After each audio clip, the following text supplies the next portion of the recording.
ಇವಾಗ ಕಿಟನ್ಗೆ ಸ್ನಾನ ಮಾಡಿಸ್ತಾ ಇದಾರೆ. ಕಿಟನ್ ಸ್ನಾನ ಮಾಡ್ಸೋಕ್ಕಿಂತ ಮುಂಚೆ ಫಸ್ಟ್ ಕಿವಿಗೆ ಏನ್ ಮಾಡ್ಬೇಕು ಅಂದ್ರೆ ಹತ್ತಿ ತುರುಕ್ಬೇಕು. ಅವ್ರಿಗೆ 3 ಲೇಯರ್ ಇರುತ್ತೆ ಕಿವಿ ಒಳಗೆ. ಸೊ ಆ ಲೇಯರ್ ಒಳಗೆ ನೀರು ಹೋದ್ರೆ ಮತ್ತೆ ಅವ್ರಿಗೆ ಇಡೀ ಲೈಫ್ ಟೈಮ್ ಅದು ಒಂಥರ ಶೀತ ತರ ಆಗುತ್ತೆ. ಸೊ ಹತ್ತಿ ಇಟ್ಬಿಡಿ ಕಿವಿ ಒಳಗೆ, ಅವ್ರಿಗೆ ಇರಿಟೇಟ್ ಆಗುತ್ತೆ, ಪರವಾಗಿಲ್ಲ, ಒಂದು ಸೆಕೆಂಡ್ ಅಷ್ಟೇ ಅಲ್ಲ.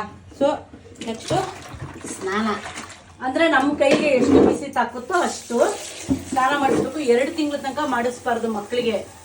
ಆಮೇಲೆ ಮಾಡ್ಸಕ್ ಶುರು ಮಾಡಿ, ಯಾಕಂದ್ರೆ ಟಾಯ್ಲೆಟ್ಗೆಲ್ಲ ಹೋಗ್ತಾರಲ್ವಾ, ಊಟ ಮಾಡ್ತಾರೆ, ಅವಾಗ ಅವ್ರಿಗೆ ನಮ್ಮ ಕೈ ನೋಡಿ ಎಷ್ಟು ಬಿಸಿ ತಾಕುತ್ತೋ ಅಷ್ಟು ಫಸ್ಟು ಹಿಂದ್ಗಡೆಯಿಂದ ಮಾಡಿಸ್ಕೊಳ್ಳಿ. ಶಾಂಪು ಹಾಕ್ಬಾರ್ದು, ಯಾಕಂದ್ರೆ ಶಾಂಪು ಇವ್ರಿಗಿನ್ನ ಸ್ಕಿನ್ ಸಾಫ್ಟ್ ಆಗಿರುತ್ತೆ. ಇನ್ಫೆಕ್ಷನ್ ಆಗೋದು ಫಸ್ಟ್ ಕಣ್ಗಾಗ್ಬಿಡುತ್ತೆ ಇನ್ಫೆಕ್ಷನ್. ಶಾಂಪು ಸರಿಯಾಗಿ ನೀವು ತೊಳೆದಿಲ್ಲ ಅಂದ್ರೆ ಇನ್ಫೆಕ್ಷನ್ ಆಗುತ್ತೆ. ಅದಕ್ಕೆ ನೀವೇನ್ ಮಾಡಿ, 3ನೇ ತಿಂಗಳಿಗೆ ಸ್ಟಾರ್ಟ್ ಮಾಡಿ ಸ್ನಾನನ ಶಾಂಪುಲಿ.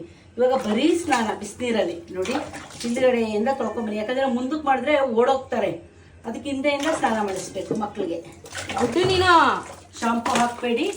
ನೋಡಿ ಕಿವಿಗೆ ನೀರು ಹೋಗ್ದಂಗೆ, ನಿಮ್ಗೆ ಹಂಗೂ ಕಿವಿಗೆ ನೀರು ಹೋಗ್ಬಿಡುತ್ತೆ ಅಂದ್ರೆ ನೋಡಿ ಹಿಂಗೆ ಲಾಕ್ ಮಾಡ್ಕೊಳ್ಳಿ, ಹೋಗೋದೇ ಇಲ್ಲ, ನೀರೇ ಹೋಗಲ್ಲ. ಕಾಟನ್ ಬಟ್ಟೆನಲ್ಲಿ ಅವ್ರಿಗೆ ವೈಪ್ ಮಾಡಬೇಕು. ಹಾರ್ಡ್ ಆಗಿರೋದು ಬೇಡ, ಸ್ಕಿನ್ ತುಂಬ ಸೆನ್ಸಿಟಿವ್ ಇರುತ್ತೆ. ನೋಡಿ ಹೇಗೆ ಮಾಡ್ತಾರೆ ಇವರು. ಇರುಮ ಹತ್ತಬಾರ್ದು. ಒರೆಸ್ಕೊಡ್ತೀನಿಲ್ಲ, ಒರೆಸ್ಕೊಡ್ತೀನಿ ಕ್ಲೀನಾಗಿ ಒರೆಸ್ಕೊಡ್ತೀನಿ, ಆಯ್ತಾ? ಪರ್ಸ್ತಾರೆ, ಅದಕ್ಕೆ ಏನು ಮಾಡಬೇಕು, ಕೈನೂ ಸೇರಿಸಿ ಈ ಥರ ಕ್ಲೋಸ್ ಮಾಡಿಬಿಡ್ಬೇಕು. ಅವಾಗ ನಮಗೆ ಪರ್ಚಲ್ಲ. ಕಿವಿಗೆ ಏನಾರ ನೀರು ಹೋಗಿದೆಯಾ ನೋಡ್ಕೊಳ್ಳಿ, ಕಾಟನ್ನ ತೆಗೆದುಬಿಡ್ಬೇಕು.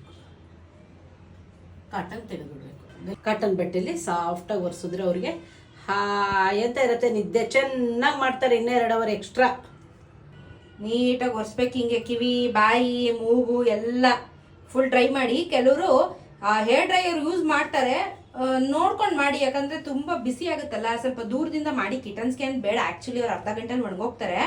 ಸೊ ಅವಶ್ಯಕತೆ ಇಲ್ಲ. ಚಳಿಗಾಲದಲ್ಲಿ ಯೂಸ್ ಮಾಡಿ. ಸಮ್ಮರ್ ಅಲ್ಲಿ ಏನ್ ಬೇಡ, ಅವ್ರು ನ್ಯಾಚುರಲ್ ಆಗಿ ಒಂದು 20-25 ನಿಮಿಷ ಡ್ರೈ ಆಗ್ತಾರೆ.